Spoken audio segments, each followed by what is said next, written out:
It began as a hushed conversation behind Kensington Palace walls, one that aides tried to downplay and courtiers quickly silenced. But the look on Princess Catherine's face as she exited that private meeting said everything the palace couldn't. Something was wrong. And it involved Charlotte. What was first dismissed as a rumor soon turned into a royal firestorm, now confirmed by the very people who fought to protect it. Before we go deeper into what this really means for the royal family, make sure to subscribe so you don't miss a single update. In the dimly lit corridors, whispers of concern threaded through the marble halls, weaving a tension that seemed almost tangible.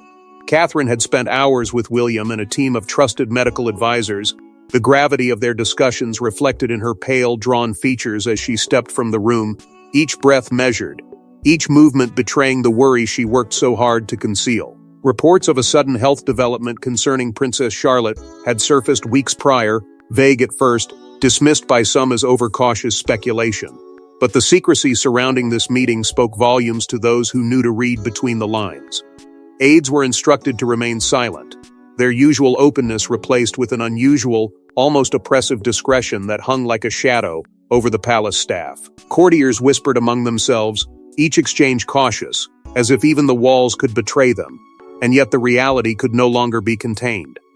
Later that evening, William was seen comforting Charlotte, his hand resting protectively over hers, a quiet pillar in the storm of uncertainty that had suddenly descended upon their lives. Media insiders, those attuned to the subtleties of royal behavior, began piecing together the puzzle. For weeks something had been off. A subtle tension, fleeting expressions of worry, actions slightly out of rhythm with their public roles. The carefully curated smiles, the measured steps along the palace corridors, all hinted at an underlying crisis that had remained just beyond the public eye. The palace's inner workings, usually a smooth symphony of protocol and tradition, now hummed with an undercurrent of fear and vigilance. Every glance exchanged, every door closed quickly behind staff, every hushed footstep seemed to carry the weight of an unspoken truth, a secret too immense to fully voice. And yet, even amidst the tension, Catherine's resolve was unwavering. She navigated the labyrinth of worry and responsibility with a determination that mirrored the legacy of the monarchy itself. The chilling truth, however, was not confined to Charlotte's health alone. It stretched beyond, intertwined with a royal legacy that had long remained buried in documents, decrees, and the quiet authority of tradition. Secrets, carefully locked away in the archives, suddenly gained urgency, their implications rippling through the corridors of power. It was a revelation that would test loyalties, reshape alliances, and demand from Catherine a strength that few could fathom. The balance between family and duty teetered precariously, with every decision carrying the weight of history and expectation. The whispers that began behind closed doors now hinted at consequences far larger than any one individual, threatening to touch every corner of the palace and the hearts of those within it. But the chilling truth wasn't just about Charlotte's health. It was tied to a royal legacy long buried. Until now. The official word from Buckingham Palace was vague, almost scripted, but insiders whisper that Catherine had learned the news no one was prepared to speak aloud. Doctors' warnings, cryptic medical notes, and hushed corridors painted a picture darker than the public imagined. The princess now faced a dual role, mother and protector, forced to navigate a private nightmare while the eyes of the monarchy and the nation remained upon her. Every meeting with top oncologists became a delicate dance, balancing clinical urgency with a careful consideration of what could be shared beyond palace walls. Reports, carefully worded, left room for interpretation, each sentence seemingly hiding more than it revealed, creating a tension that gnawed at the edges of the family's routine. Only a small, trusted circle of aides was privy to the full scope, their loyalty tested daily as they carried the weight of secrets that could shatter public perception if exposed. The early signs had been subtle, slight fatigue, fleeting discomfort, whispers in corridors. But some within the institution had ignored them, attributing them to mere routines and ceremonial exhaustion. William, steadfast yet quietly burdened, bore the emotional toll alongside Catherine, his vigilance a shield for Charlotte, who sensed the unease even if she did not fully comprehend it. Every discussion, every whispered suggestion in the quiet of the palace underscored the precarious balance between transparency and discretion. a balance Catherine had to maintain while safeguarding both family and legacy. The hallways, once echoing with ceremonial footsteps and measured protocol, now carried a weight that seemed almost physical, each corridor thick with anticipation, each room a chamber of silent anxieties. Even the most seasoned courtiers found themselves unsettled, the usual rhythm of duties disrupted by the invisible yet undeniable tension that clung to every corner of the palace. Catherine's resolve, however, remained unwavering. She navigated the storm with a combination of determination and careful calculation, ensuring that her family was protected even as the monarchy's image remained unblemished. Meetings stretched late into the evening. Confidential files reviewed and re-reviewed, while decisions once considered routine became critical junctures with long-reaching consequences. The walls, witnesses to centuries of history, now bore silent testimony to a chapter steeped in both fear and resilience. Within the private chambers, strategies were devised not only to confront the medical reality, but to shield Charlotte from the broader implications, maintaining her childhood as untouched as possible amidst the growing shadow. Yet the weight of secrecy was inescapable, pressing on Catherine's shoulders with every passing hour, demanding a fortitude few could truly comprehend. In those private hours between medical updates and whispered counsel, she embodied both protector and sentinel, navigating the treacherous intersection of family, duty, and legacy. Every hallway in the palace seemed heavier now, the walls whispering secrets the public could never know. Whispers spread faster than official statements.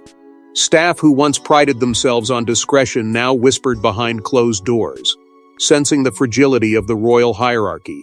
Catherine's battle was not just against disease, it was against a system built to keep secrets, one that demanded loyalty and silence above all. And now, the palace itself teetered on the edge of exposure, a tense storm gathering behind gilded doors. Within the labyrinthine corridors, aides moved with measured caution, their eyes darting to ensure that no misstep could betray the gravity of the situation. Visitors, once allowed routine access, were now subjected to meticulous vetting, their schedules scrutinized, their presence monitored, as though the very air carried the weight of hidden truths. Among senior aides, fractures began to show. Disagreements over protocol, communication, and the limits of disclosure simmered just beneath polished facades, leaving even the most loyal staff navigating a treacherous maze of obligation and fear. Catherine, ever resolute, issued instructions with precision and clarity, her voice calm but unwavering, signaling both authority and urgency.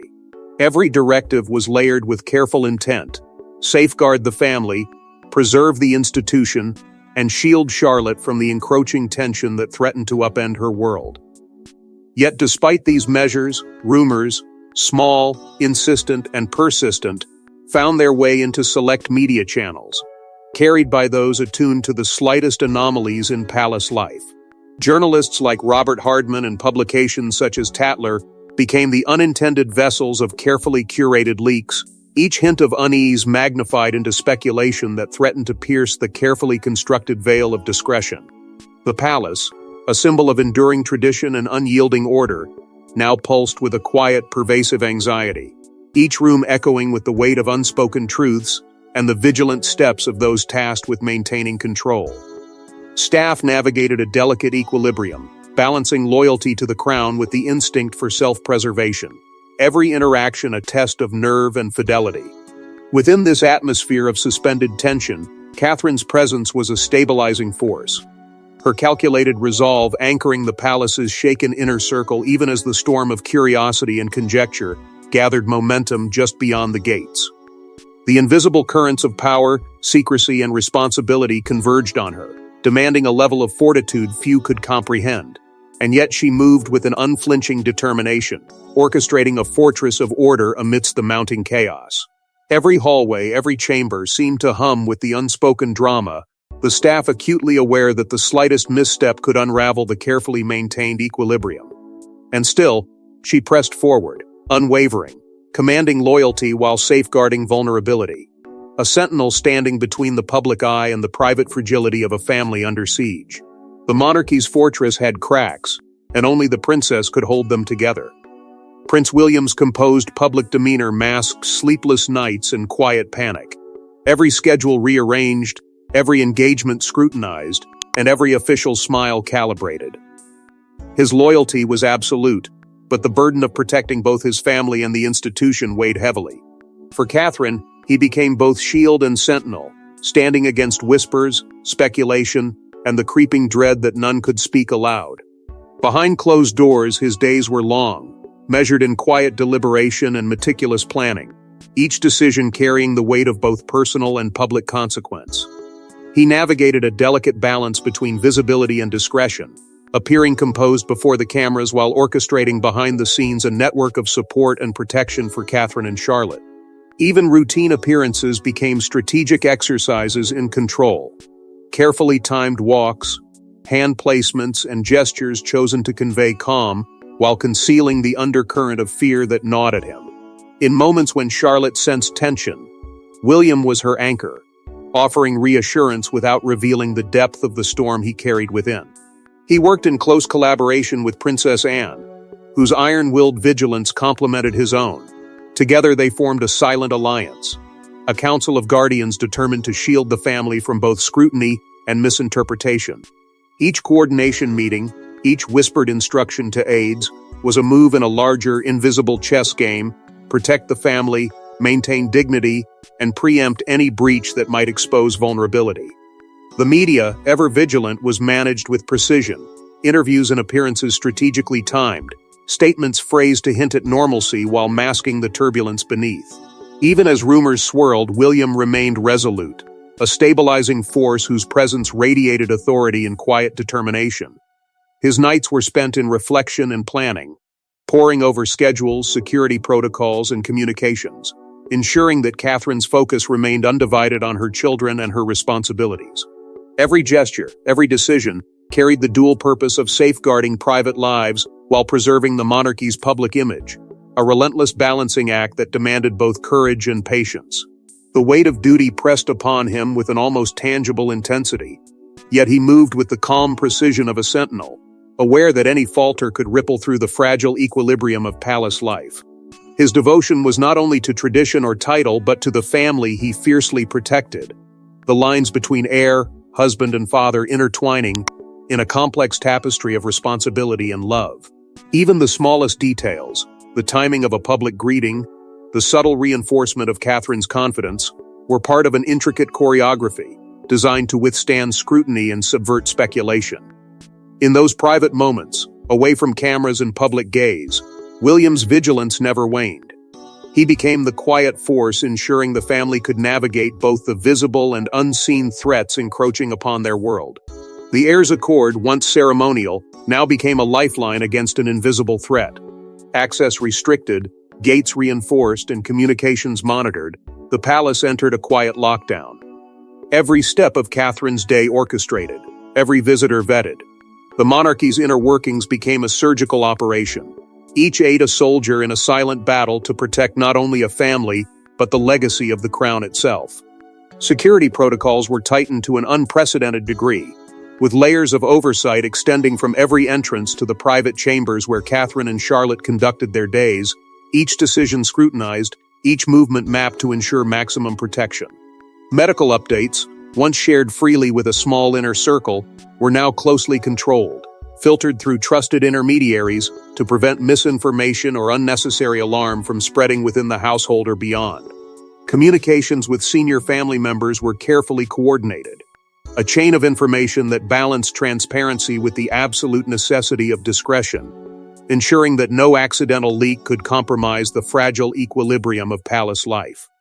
Staff, long accustomed to routine duties, now found themselves tested in loyalty and vigilance, navigating a maze of new directives and strict oversight that left little room for error.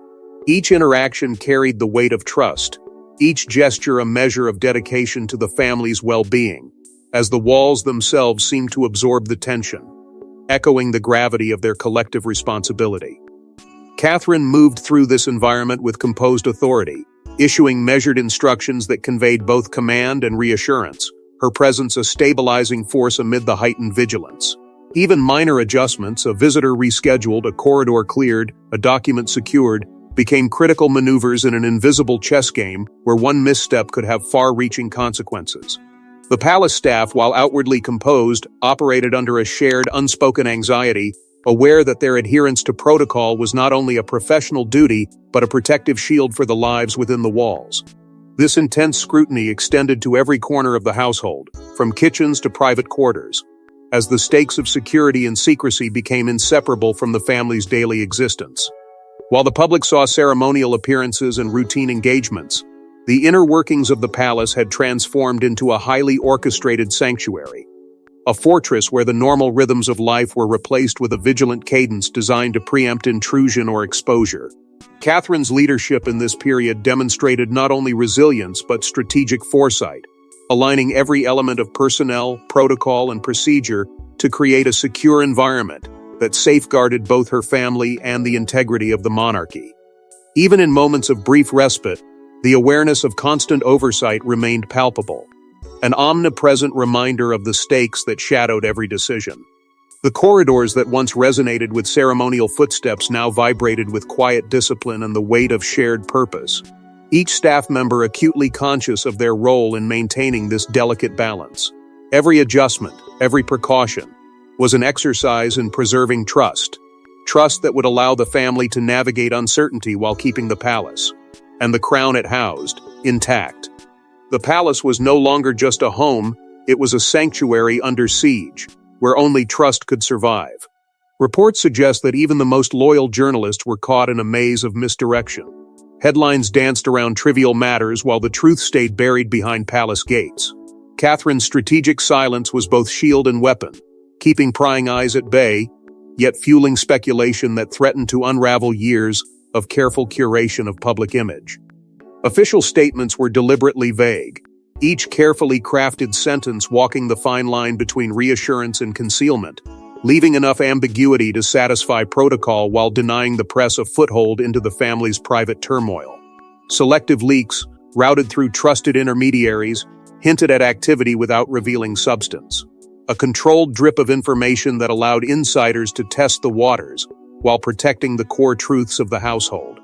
Every interaction with media outlets became a calculated negotiation, each handshake and nod choreographed to reinforce composure and continuity, masking the tension that gripped the palace behind closed doors. Rumors swirled like restless shadows, feeding on small inconsistencies, misinterpreted gestures, and the absence of transparency. Yet each whisper was anticipated and countered by Catherine's meticulous orchestration of appearances and messaging. The tension between speculation and verified information became a subtle battlefield, where every sentence printed could tilt public perception, and every article ignored could amplify suspicion. Staff and aides were instructed with precision on what to allow and what to withhold, maintaining a disciplined front that communicated calm while hiding the underlying turbulence.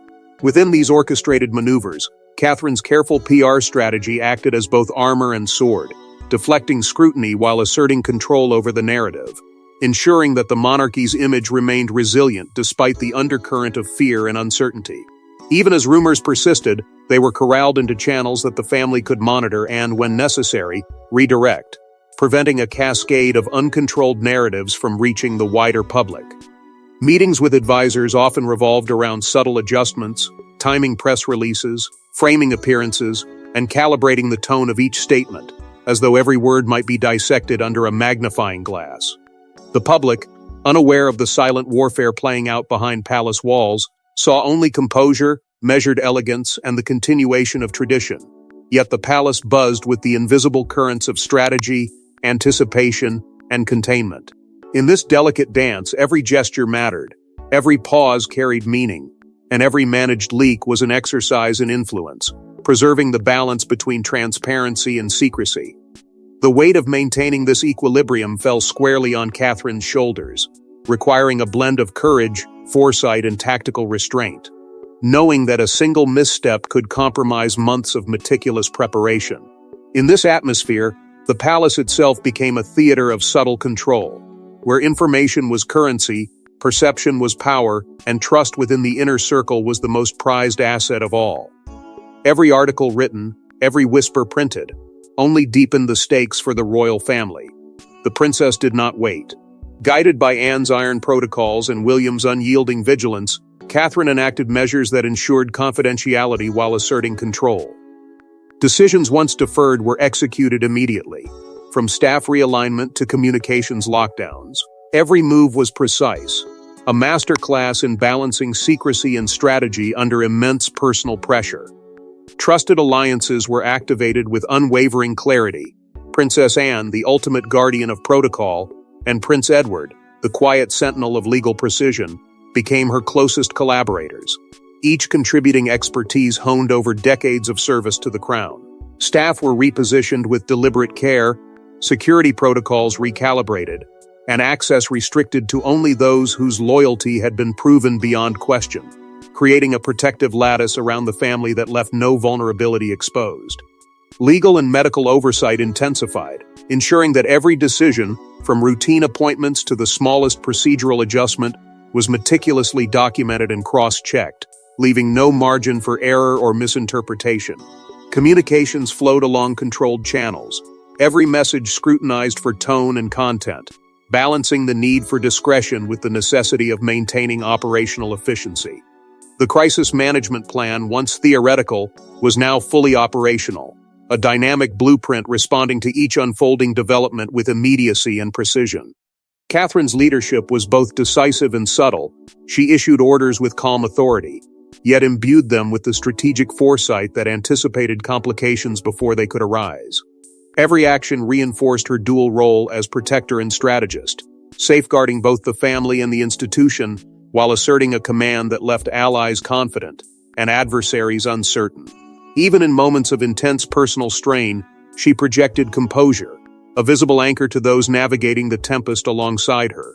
The palace, often a theater of routine ceremonial display, had transformed under her guidance into a fortified hub of calculated action, where every adjustment carried profound significance, and every decision rippled across the fragile ecosystem of palace life.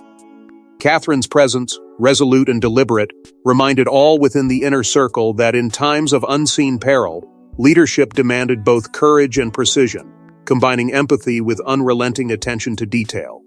Staff, security teams, and advisors alike moved with synchronized purpose, executing a series of interconnected measures that left little room for error while reinforcing the sense of disciplined cohesion that underpinned every aspect of palace operations. The orchestration extended beyond logistics. It was psychological, a demonstration of controlled authority that stabilized nerves, inspired loyalty, and deterred interference. In the quiet hours between crises, Catherine continued to anticipate contingencies, reviewing plans, coordinating with her allies, and ensuring that the family's welfare remained paramount. Through each calculated maneuver, she conveyed an unspoken message, that while threats may encroach from every direction, the palace and its people remained under her vigilant protection, unshaken by fear or speculation. Catherine's actions revealed not just resilience, but a strategic mind forged by duty and love. The storm passed without a public collapse, leaving only quiet resolve in its wake. Catherine's family remained intact, the monarchy preserved, and the world none the wiser. Within the palace walls, she had triumphed, not with fanfare, but with steadfast courage, calculated decisions, and an unwavering sense of duty that would echo in the annals of the crown. Days of uncertainty had given way to a fragile stability. Charlotte's health, once a source of hushed anxiety, was now carefully monitored and managed, each appointment and consultation coordinated to ensure both safety and discretion. William remained her steadfast partner, a quiet pillar alongside her vigilance. While the household operated with renewed cohesion, the inner circle united by shared purpose and loyalty tested under pressure. The monarchy's image, so often scrutinized and dissected by the world, emerged unmarred, a testament to meticulous planning and the invisible hands that guided appearances with precision. Trust, once strained by the weight of secrets and whispered speculation, was reinforced within the walls of the palace. Aides, security personnel, and advisors moved with confidence, understanding that their dedication had not only protected the family, but safeguarded the institution itself. Catherine's resilience, though largely unseen by the public eye, was acknowledged by insiders as nothing short of extraordinary.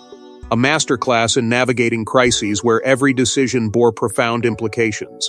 The private triumphs, small yet decisive, accumulated into a fortress of stability that held the family together, shielding them from the tumult that churned beyond the palace gates. Every challenge faced, every obstacle met with determination, underscored a principle long held in the corridors of monarchy: duty over blood. The obligations of the crown weighed heavier than personal comfort or recognition. Catherine's actions reinforced the understanding that preserving the legacy of the institution required sacrifices invisible to the public, acts of courage performed in silence, and vigilance sustained over long, unrelenting hours. The palace, restored to an equilibrium of calm authority, carried the echoes of tension now resolved, a testament to the power of strategic foresight and unwavering commitment.